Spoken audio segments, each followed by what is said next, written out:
변호자라는 뜻이라고 했습니다. 이번 사경에서도 성령에 대해서 말씀하셨는데, 이 보혜사 성령은 구약시대 성령과는 사명이 좀 다른 한 성령이시지만 역사하는 면이 다르다고 했습니다. 그래서 보혜사는 대언자 또는 변호자라고 했습니다. 그 다음에 방언으로 전도를 했다고 했습니다. 보혜사 성령이 임하니까 제자들이 각 나라의 방언으로 전도를 했다고 했습니다. 여러 지역의 나라 사람들이 모였을 때 그 방언으로 알아들었습니다. 그들이 자기 나라 말로 알아들었다고 했습니다. 이것은 초대교회의 놀라운 역사입니다. 또 14절로 41절에 지금 우리가 배우는 베드로의 전도, 지금 베드로가 전도를 하고 있는 중인데, 첫째는 지난 시간에 14절로 21절에서 성령 강림을 증거하고, 베드로가 많은 사람 앞에서 제자들과 함께 일어나서 큰 소리로 그들에게 성령이 강림하셨다는 것을 확실하게 증거를 해주었습니다. 그런 다음에 오늘 22절로 이제 35절 내용은 베드로 예수님의 십자가 부활을 증거하고, 베드로가 예수님의 십자가 부활을 증거하는데, 오늘 29절까지의 말씀을 통해서 베드로가 증거하는 예수님의 십자가 부활. 먼저 22절 이제 읽어보시기 바랍니다. 이스라엘 사람들아, 이 말을 들어라. 너희가 아는 바와 같이 나사렛 사람 예수님은 하나님께서 그분을 통하여 너희 가운데서 행하신 기적들과 놀라운 일들과 표적들로 너희에게 확증하신 분이다. 하나님의 정하신 계획과 미리 아심을 따라 내어주신 그분을 너희가 겁없는 자들의 손을 빌려 못 박아 죽였으나 하나님께서는 사망의 고통을 풀어 그분을 살리셨으니 그분께서 사망에 매여 있을 수 없었기 때문이다. 예수님의 십자가 죽으심과 부활은 하나님의 예정하신 뜻대로 되었다고 확실하게 증거를 하고 있습니다. 이 하나님이 하시는 이 천지 창조부터 세상 멸망까지 또 사후에 있을 일까지도 하나님은 다 예정해 놓으셨습니다. 이거 우리가 오늘날 이 시대에 태어난 것도 하나님 예정 가운데 태어났어요. 사실 이 시대에 우리가 태어난 게 얼마나 감사한지 모르겠어요. 이후 시대는 더 좋을지도 모르지만 참 이렇게 좋은 시대에 우리가 태어난 것, 이 하나님이 우리를 예정해서 이 시대에 태어났고, 무엇보다도 예수 믿는 사람으로 태어나게 해주신 게 얼마나 감사한지 모릅니다. 지금도 예수 안 믿는 사람, 아마 불교 믿는 사람들은 또 이번에 그거 초파일날 뭐 한다고 야단하겠지만 그건 다 헛되고 하나님이 진노하실 만한 일이기 때문에, 자, 우리는 멸망하지 않고 우상 숭배하지 않는 예수 그리스도의 십자가 부활을 믿고 하나님의 거룩한 자녀로 예정해 주신 것이 얼마나 감사한지 모릅니다. 자, 오늘 여기 베드로가 확실하게 증거하는 거, 자, 이스라엘 사람들아, 이 말을 들어라. 지금 지난주에도 베드로가 일어나서 성령께서 강림하신 것을 그들에게 확실히 증거했다고 했죠. 이번에는 십자가 부활을 증거하는데, 이 말을 들으라. 너희가 아는 바와 같이 나사렛 사람 예수님은 하나님께서 그분을 통하여 너희 가운데서 행하신 기적들과 놀라운 일들과 표적들로 너희에게 확증하신 분이다. 먼저 예수님을 소개했습니다. 예수님. 우리 예수님을 바로 소개해 주었어요. 자, 베드로는 예수님이 부름을 받은 그 갈릴리 호숫가에서 고기를 잡는 직업이 어부였어요. 그런 베드로를 예수님이 직접 불렀다. 그래서 제자를 삼고 3년 동안 수제자가 돼가지고 예수님께 보고 들었다. 같이 동거하고 동식하고. 예수님이 정하신 것을 가장 가까이에서 오랫동안 특별 훈련을 받으면서 주님의 수제자가 돼가지고 그 예수님이 지금 부활 승천하신 것을 증거합니다. 얼마나 확실한 증거. 여기 나사렛 사람이라고 했습니다. 예수님을. 원래 예수님은 어디서 태어나셨죠? 베들레헴에서 태어나셨어요. 원래 부모의 고향은 베들레헴인데 나사렛으로 이주해서 거기서 지금 생활을 하고 있는 거예요. 예수님은 거기서 어려서부터 나사렛에서 장성하셨습니다. 그래서 여기 나사렛 사람이라고 합니다. 그런데 그 예수님은 하나님께서 그분을 통하여 아버지 하나님께서 예수님을 통하여 너희 가운데 행하신 기적들, 얼마나 많은 기적을 행하셨습니다. 자, 예수님이 맨 처음 이적을 행하신 곳이 어디죠? 가나 혼인집에서.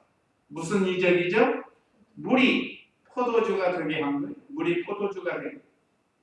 이건 괜히 잔치집에 가가지고 무슨 뭐 술이나 만들어서 술 취하라고 만든 게 아닙니다. 어떤 사람들은 예수님이 맨 처음 포도주 만들었으니까 포도주는 먹어도 된다. 이렇게 가르치는 사람. 그건 너무도 모르는 거. 그 껍데기만 아는 거. 가나 혼인집에서 예수님이 왜 물이 포도주가 되는 그 이적을 처음 행하셨는가? 예수님이 계신 것은 잔치집과 같다는 거예요. 예수님을 영접하고 예수님을 모시는 사람은 잔치집과 같고 또 물이 변하여 포도주가 된 것처럼 색이 변하고 맛이 변하고 질이 변하고 용도가 변하고 위치가 변하는 이 변화의 세계를 이 신령한 뜻을 가르쳐 주려고 했는데 사람들은 이걸 모르고 예수님이 잔치집에서 포도주 만들어서 마시겠으니까 포도주를 먹어도 된다 이렇게 말하는 사람. 포도주도 먹으면 취해요. 어떤 분은 포도주 한 잔만 먹어도 빨개지는 사람이 있습니다. 왜냐하면 그 안에 알코올 성분이 있기 때문에 그런 거예요. 또 가라사대 다른 성경에는 포도주를 보지도 말라고 했습니다. 보지도 말라. 이게 성경을 잘못 아는 사람은 한 군데만 봐가지고 자기에게 유리하게 적용시키는데 자, 예수님이 이 이적을 시작으로 해부터 성경에 눈을 뜨게 하시고 그것도 마찬가지예요. 병자를 고친 것. 이건 영적 병을 고치는 것을 상징적으로 가르쳐 준 거예요. 다 현실적인 것을 통해서 이 신령한 영적인 병을 고쳐주려고 예수님이 많은 병자들을 고쳐줍니다. 오병이어의 이적도 행하시고 바다 물 위를 걸어가시기도 하시고 그 물이 찢어지게 고기도 잡게 하시고 전부 이적이란 이적. 큰 일, 여기 그랬죠? 기적들과 놀라운 일들, 표적들. 이렇게 행하신 것은 예수님이 누구시라고? 하나님의 아들이신 것을 가르쳐주게. 하나님의 아들. 예수님이 하나님의 아들이신 것을 확실하게 증거해주고 또 거기에 대한 신령한 뜻을 가르쳐 주시려고 예수님이 이렇게 하나님 아버지의 예정 가운데 이 모든 일을 행하셨습니다. 우리 예수님은 아버지의 뜻대로 행하셨습니다. 아버지의 뜻은 예정대로 하십니다. 그래서 23절에 하나님의 정하신 계획과 미리 아심을 따라 내어주신 그분을 여기 하나님의 정하신 계획 예수님이 3000년 전에도 오실 수 있고 4000년 전에도 오실 수 있고 아니면 5000년 후에 오실 수도 있고 얼마든지 그런데 하나님은 예수님이 하나님이 정하신 그 시대에 오신 겁니다. 그 시대. 지금부터 2000년 전 시대를 한번 생각해 보세요. 우리나라도 2000년 전 시대를 한번 보세요. 아마 우리 시대는 삼국 시대가 아닌가 싶어요. 삼국. 신라, 백제, 고구려. 아니면 그 이전 고구려 시대. 하여간 역사는 내가 잘 모르지만 그 시대를 한번 우리가 연상해 보면 그 시대 상황이 어떨까? 얼마나 비참해. 그 시대에 예수님이 오셨습니다. 자동차도 없고 비행기도 없고 배도 없어요. 사실 예수님이 교통수단이라고 해봐야 짐승 타고 다녀야 되는데 예수님이 많이 걸어 다니시고 먹을 것도 지금처럼 풍성하지가 않아. 그 시대의 예수님, 하나님은 하나님이 예정하신 뜻대로 유대 땅 베들레헴에 원래는 나사렛에서 살고 계셨잖아요. 그 부모가 마리아와 요셉이 나사렛에서 살고 있었는데 예수님은 900년 전 미가 선지자를 통해서 이 베들레헴에서 나신다고 예언이 됐는데 나사렛에서 살고 계신다. 그러니까 로마 황제 가이사를 감동을 시켜가지고 호정령을 내려가지고 할 수 없이 나사렛에서 임신한 마리아가 요셉과 함께 베들레헴으로 이동을 해가지고 성경을 이뤘습니다. 그러니까 우리 성경을 이루시려고 그 시대 로마 황제의 마음까지도 이용하신 하나님이십니다. 로마 황제는 백성이 얼마나 되고 이 백성에서 군인을 뽑으면 얼마나 뽑고 이 백성에서 세금을 거두면 얼마나 거둘 수 있을까? 그거 연구하려고 호정령 내린 겁니다. 요즘도 우리나라도 가끔 검사 조사하잖아요. 뭐라 그러죠? 인구조사? 인구조사예요. 인구조사할 때 별걸 다 조사합니다. 소유하고 있는 주택은 얼마고 인구는 얼마고 그래서 거기에서 인구조사 해가지고 연령별로 다 조사해서 군인도 뽑고 세금도 계획 세우고 그런 거 다 하는 거예요. 지금은 시대가 좋아서 컴퓨터 하면 얼마 아니면 다 해버려요. 옛날에는 호적령 한번 내리면 우리 같은 게 어렸을 때도 그랬습니다. 한번 호적하려면 고향에 가야 돼. 아이가 출생하면 고향에 가서 신고해야 된다. 호적신고, 출생신고. 근데 지금은 뭐 여기 앉아서 다 되는 거예요. 우리가 예수님이 베들레헴에 나셔야 되는데 지금 나사렛 북쪽에서 살고 계시는 그러니까 호정령을 내리십니다. 이거 다 하나님의 예정으로 됩니다. 예정. 하나님이 이미 구약 선지자들을 통해서 예정을 해왔다. 그 미리 아심을 따라서 예수님에 대해서 아버지가 다 아십니다. 그래서 예정하신 대로 예수님을 내어주셨다. 예수님은 원래 하나님의 아들이셨는데 우리 택한 백성들을 구원하시기 위해서 아버지가 내어주셨다. 보내주신 거예요. 안 보내주셨더라면 여전히 우리가 죄 가운데서 죄만 짓다가 마귀가 멸망할 때 우리도 같이 멸망할 수밖에 없는데 우리 하나님이 우리 택한 백성들을 지극히 사랑해서 독자 예수님을 내어주셨다. 하나님이 내어주신 거예요. 그러니까 우리도 하나님께서 내놔라 할 때 내놓는 그런 신앙이 돼야 돼요.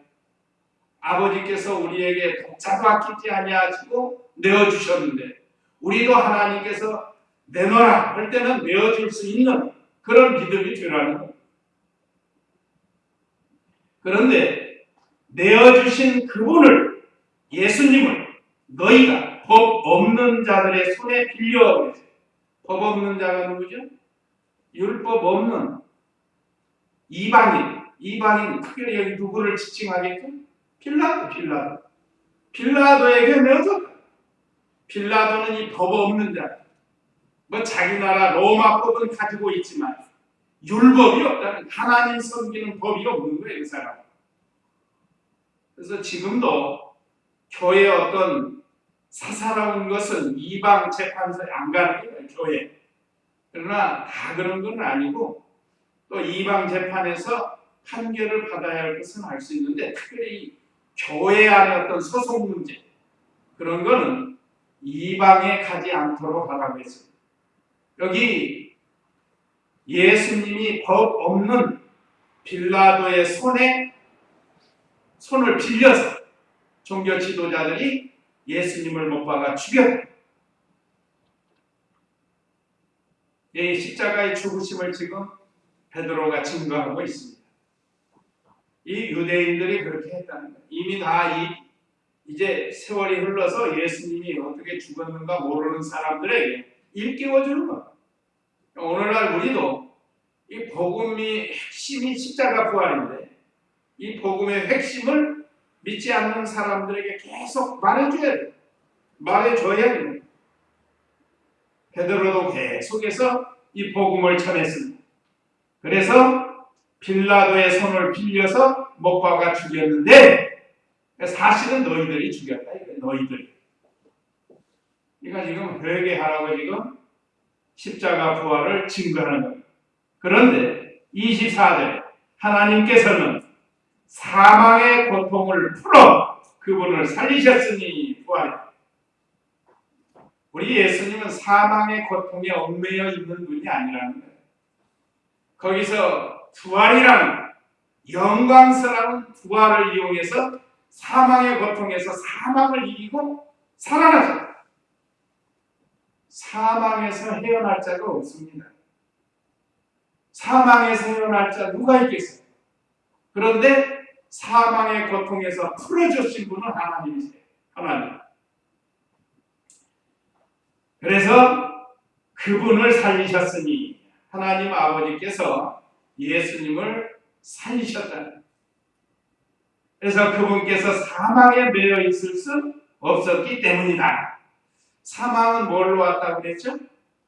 뭘로 사망이 왔죠? 죄로 왔죠, 죄. 그러니까 죄는 누구로부터 온 거죠? 마귀로부터 온 거야. 이거 얼마나 확실한 거야. 그러니까 모든 인류가 죽는 것은 죄 때문에 죽는 건데 그 죄는 마귀로부터 온 거라. 그 마귀를 이기시고 죄를 이기신 분이 바로 예수님이죠. 그러니까 모든 인류는 스스로 마귀를 이길 수 없고 죄를 이길 수 없습니다.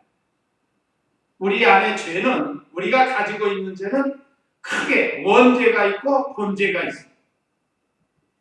이 원죄 가운데 두 가지가 있는데 그것은 정죄, 그 다음에 유전죄가 있어요. 원죄 안에 두 가지가 정죄와 유전죄입니다. 인간이 태어날 때 너는 죄인이다 하고 하나님이 정죄를 해요. 율법으로도 정죄합니다. 왜? 우리가 율법을 다 못 지키니까. 혹시 율법을 다 지킨다고 할지라도 그 다음에 무슨 죄가 있죠? 유전죄가 있다는 유전죄. 이 유전죄는 자녀가 태어날 때 부모를 유전받아서 뭐가 닮잖아요. 닮은 부분이 있습니다. 뭐 눈이 닮는다, 귀가 닮는다, 코가 닮는다, 얼굴이 닮는다. 우리 광수는 발바닥이 닮는다. 발바닥. 태어날 때. 그 엄마는 빼다 박았는데 나 닮은 데가 없는 것 같아요. 그런데 발바닥이 닮았더라.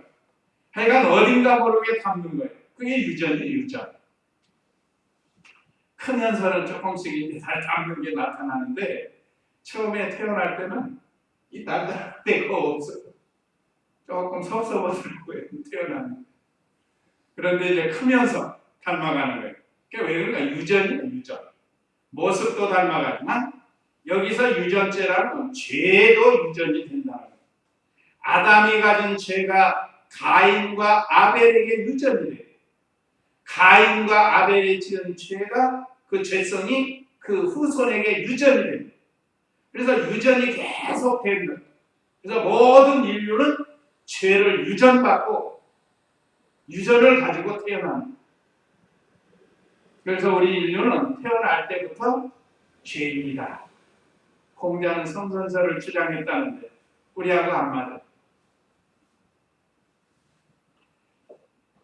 자, 우리 인류는 다 태어날 더 죄를 가지고 태어나요. 그렇기 때문에 죽는 거예요. 죄가 있는 증거가 죽는 겁니다. 죽는 거 보니까 뭐가 있어요? 죄가 있다는 증거입니다. 너무나도 확실합니다. 그런데 우리 예수님은 죄가 없으시기 때문에 살아나실 수밖에 없다는 겁니다. 그래서 사망의 고통에서 풀어주십니다. 예수님은 죄가 없으십니다. 그래서 그분께서 사망에 매여 있을 수 없었기 때문이라는 것은 우리 예수님은 죄가 없기 때문에 순전히 우리 죄 때문에 죽으셨기 때문에 사망에 매여 있을 수 없는 거예요. 그러니까 부활하시는 것, 다시 살아나시는 것은 극히 당연한 겁니다. 그냥 당연한 거예요. 그런데 예수님 혼자 사는 게 아니에요. 예수님이 살아나신 것은 곧 우리를, 예수 택한 백성들을 살리십니다. 그래서 예수 죽음, 예수 죽음, 내 죽음, 예수 부활, 내 부활, 예수 승천, 내 승천. 예수님 혼자만 살아난 게 아닙니다.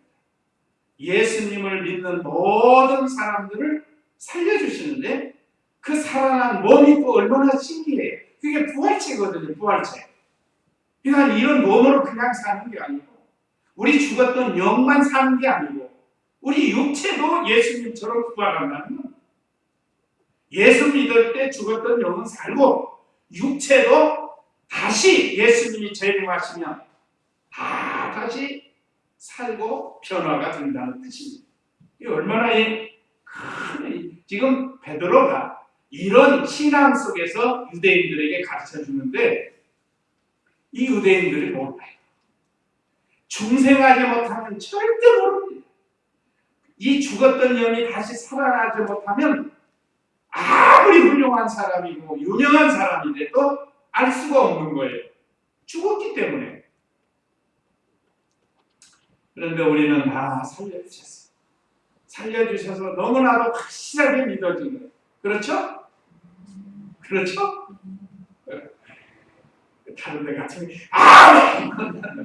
이번 우리 집사님 봤어요? 어떤 분 한 번 앞에서 계속 아멘 아멘 그러잖아요. 앞에서 계속 그런 사람이 한 사람씩 있어요. 있어야 좀 설교할 때 좀 힘이 나죠. 다들 잠잠해 대부분. 근데 이제 다른 데 같은 거 아멘 아멘 하고 뭐 난리인데 속으로 다 하시면 돼. 속으로. 네. 얼마나 감사해요. 그래서 예수 죽음 내 죽음, 예수 부활 내 부활, 예수 승천 내 승천. 예수님이 십자가에 죽으실 때 우리도 그 정과 욕심을 십자가에 같이 못을 박았다고 그랬습니다. 갈라디아 5장 24절 한번 거기 보시기 바랍니다. 갈라디아 5장 24절 말씀.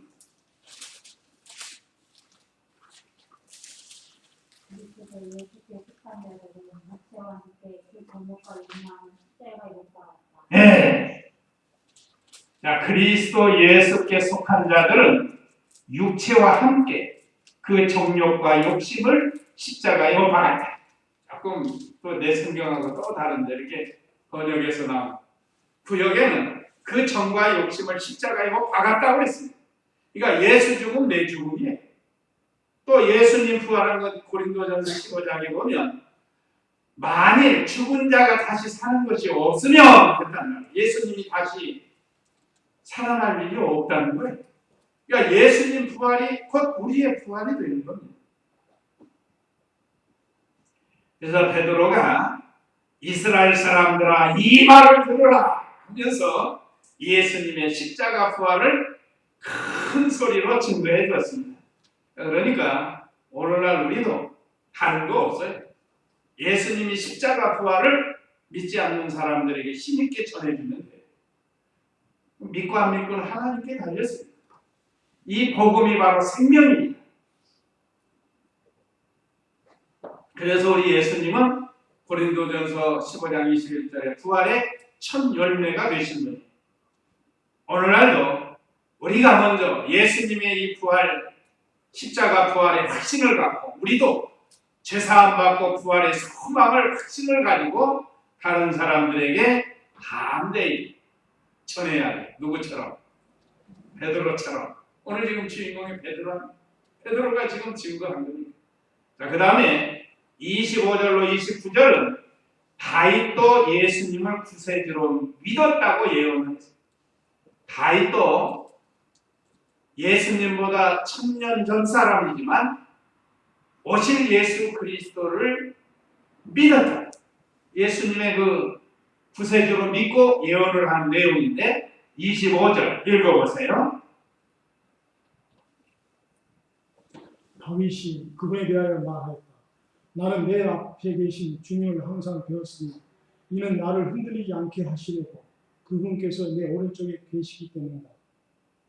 그러므로 내 마음이 기뻐하고 내 혀가 즐거워했으며 내 육체도 소망 중에 살 것이니 이는 주께서 내 영혼을 음부에 버리지 않으시고 주님의 거룩하신 분을 썩지 않게 하실 것이기 때문이다. 여기 보세요.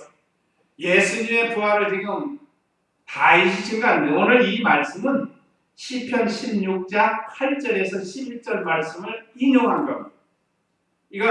이 말씀은 곧 시편에 있는 16장 8절에서 11절에 있는 말씀을 그대로 인용한 거니까 한번 다시 읽어보면 25절 다윗이 그분에 대하여 말하였다.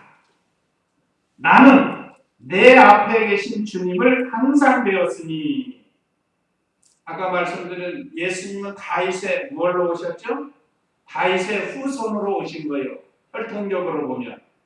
그런데 다윗이 고백하기를 나는 내 앞에 계신 주님을 항상 배웠다.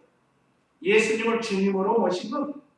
혈통적으로 볼 때는 천년 후에 오신 다윗의 후손으로 오신 분이지만 이 신령 영적으로는 예수님이 주님이라는 거예요. 주님.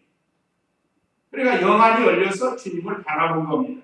그래서 이런 고백을 할 수 있었다.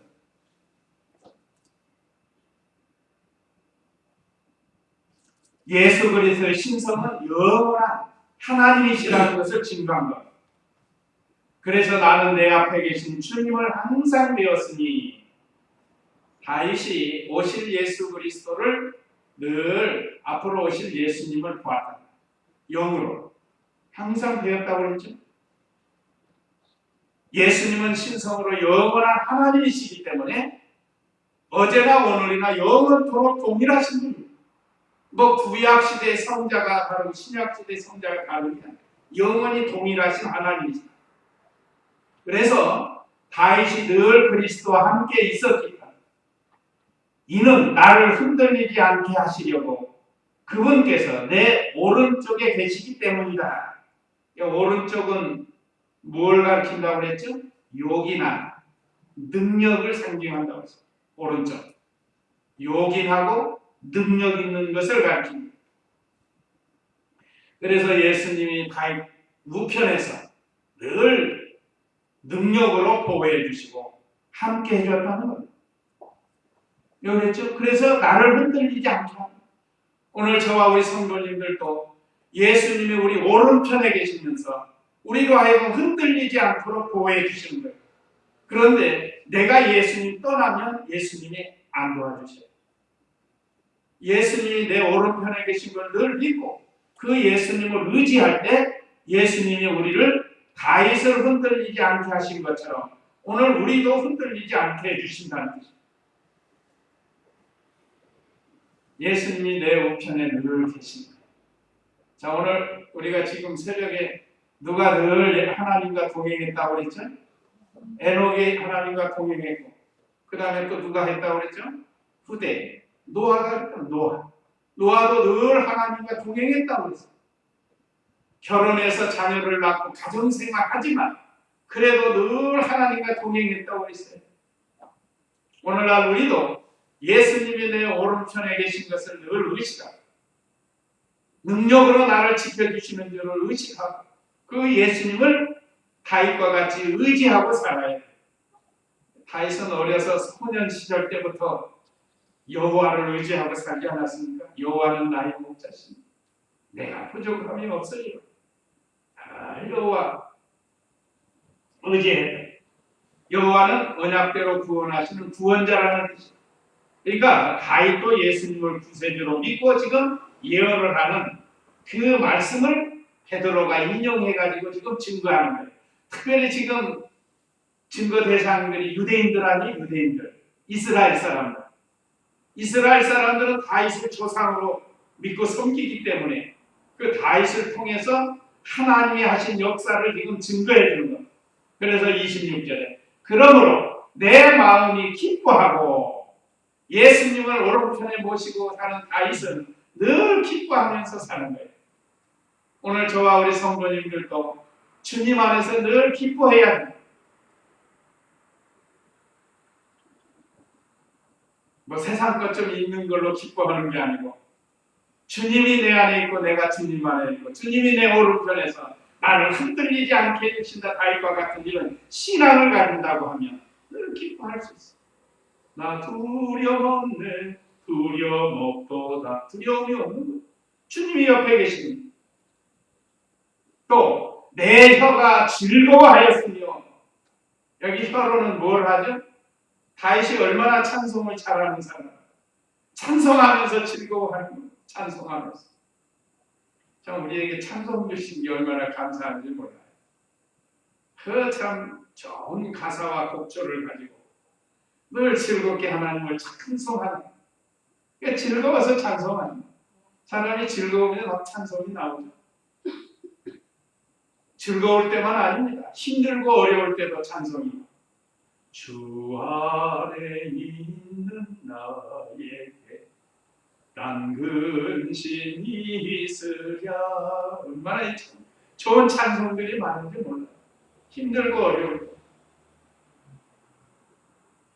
다윗은 오른편에 계시는 주님을 의지하고 혀가 즐거워해요. 늘 찬송을 했습니다.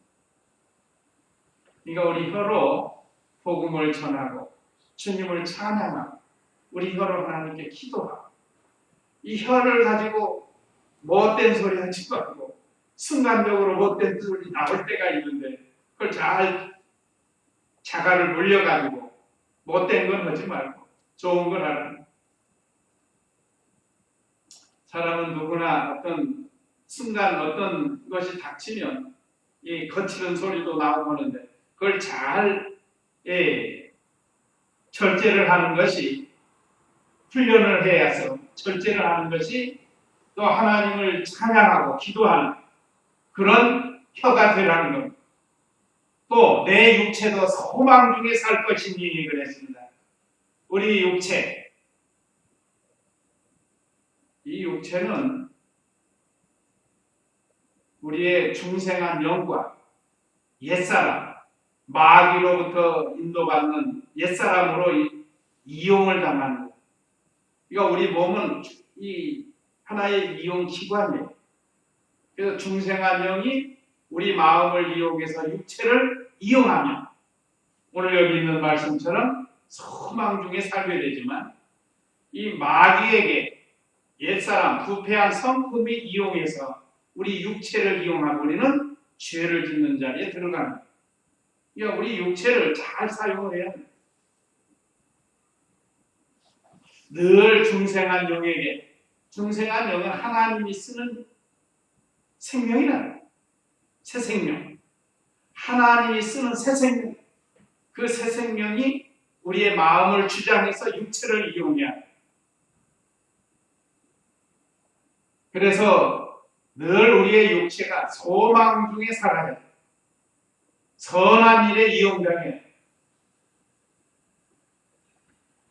또 27절에 이는 주께서 내 영혼을 음부에 버리지 않으시고 주님의 거룩하신 분을 썩지 않게 하실 것이기 때문에 이것은 다윗의 신앙이기도 하지만 장차 오실 예수 그리스도에 대한 예언입니다. 예언. 그러니까 예수 그리스도가 이와 같이 되고 자신도 예수님으로 더불어 이같이 될 것을 믿는 아주 귀한 신앙을 가지고 귀한 진리를 깨달은 겁니다. 자, 주께서 내 영혼을 음부에 버리지 않으시고 먼저 하나님 아버지께서 예수님을 영혼을 음부에 버리지 않는다. 주님의 거룩하신 분을 썩지 않게. 예수님은 죽어서 썩으신 분이 아닙니다. 무덤에서 다시 살아나신. 이것을 다윗이 믿고 앞으로 우리 예수님이 이렇게 되는 것, 나도 이와 같이 되는 걸로 믿습니다 하고 지금 성령의 감동으로 기록한 말씀이에요. 그러니까 부활의 예수님을 예언한 것, 그리고 자신도 그 부활을 믿은 거예요. 사람이 한번 죽는 것은 정한 것이지만 여기 우리 예수님은 썩지 않고 살아나실 것을 믿었고 실제로 그랬죠. 2000년 후에 오셔가지고 예수님이 죽으셨지만 무덤에 들어가셨지만 썩지 않고 살아나시지 않았습니다. 그걸 여기 예언을 했어요. 그 다음에 28절 읽어보세요. 주께서 내게 생명의 길들을 알려주셨으므로 주님 앞에서 나를 기쁨으로 충만하게 하실 것이다. 형제들아, 나는 너희에게 조상 다윗에 대하여 담대히 말할 수 있으니 그가 죽어서 묻혔으며 그의 무덤이 오늘날까지 우리 가운데 있다. 예. 자, 주께서 내게 생명의 길들을 알려주셨으므로 오늘 저와 우리 성도님에게도 이 예수님의 십자가 부활을 통해서 생명의 길로 인도해 주신 거예요.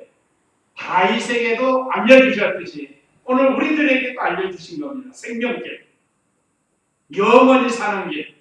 그것은 예수님의 십자가 부활이 아니고는 영원한 생명을 얻을 수가 없다는 그 길을 다윗이 믿음으로 알게 되었고 오늘 우리도 마찬가지입니다. 그래서 주님 안에서 나를 기쁨으로 충만하게 하실 것이다. 오늘 저와 우리 성도님들은 참에 우리가 예수님의 십자가 부활을 통해서 영생을 얻는 생명을 얻은 것만 해도 얼마나 기쁜지 몰라요. 거지 나사로가 바로 이 신앙 속에서 산 겁니다.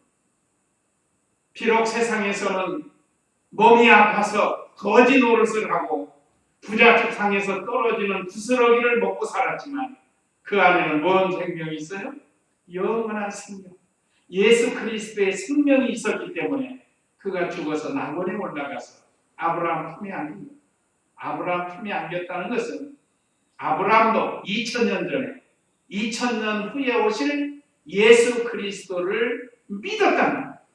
그래서 아브라함도 천국에 간 거예요. 이 나사로도 거지로 살았지만 몸이 아파서 말할 수 없는 고통 속에 있었지만 주님을 의지하고 주님을 믿어서 이렇게 아브라함과 같이 낙원에서 살게 되었다는 것입니다. 그래서 다윗도 주님 앞에서 나를 기쁨으로 충만하게 하실 것이다. 우리 성도님들도 어떠한 어려움이 온다고 할지라도 다윗과 같이 기쁨이 충만한 생활, 최고의 행복입니다. 우리가 뭐 다 느끼잖아요. 슬프고 괴롭고 근심, 걱정하는 게 좋은 거예요. 늘 기쁘고 즐거운 게 좋은 거예요. 하나님의 나라는 기쁘고 즐거운 거. 환경을 초월해서 기쁘고 즐거운 거. 죄는 괴로운 겁니다. 지금 우리가 매스컴을 통해서 누가 제일 지금 괴롭겠죠? 윤창준 씨인가 그분 얼마나 지금 괴롭겠어요. 얼마 전까지만 해도 청와대에 대변인이 뭐예요? 네? 하여간 뭐 좋은 자리에 있다가 죄를 짓고 나니까 지금 얼마나 망신스럽고 자기만 망신스러운 게 아니라 온 국가가 다 망신스럽게 만들어놔. 본인은 얼마나 괴롭고 가족은 얼마나 또 괴롭겠어요. 죄가 이렇게 무서운 거예요. 죄. 그러니까 죄를 지으면 두려운 거고 수치가 들어오고 이건 에덴 동산에서부터 시작된 겁니다. 자, 우리는 그리스도 안에서 기쁨이 충만한 생활. 29절에 형제들아 나는 너희에게 조상 다윗에 대하여 담대히 말할 수 있으니 다윗이 예언한 그리스도의 십자가 부활을 들어가지고 담대히 말할 수 있다는 그가 죽어서 묻혔으며 그의 무덤이 오늘날까지 우리 가운데 있다. 그러니까 여기 오늘 본절 다윗이 이렇게 고백한 것은 예수 그리스도에 대한 예언이라는 뜻입니다. 왜 그런가 하면 다윗은 지금도 베드로 시대에 다윗의 무덤이 지금도 있다는 거예요. 부활한 무덤이 아니에요. 그러니까 여기 쭉 얘기한 건 다윗이 예수님의 부활 신앙을 믿고 그분의 십자가 부활을 예언한 것이지 자기에 대해서 말한 게 아니라는 거죠. 그럼 뭐가 증거죠? 무덤이 있다. 무덤.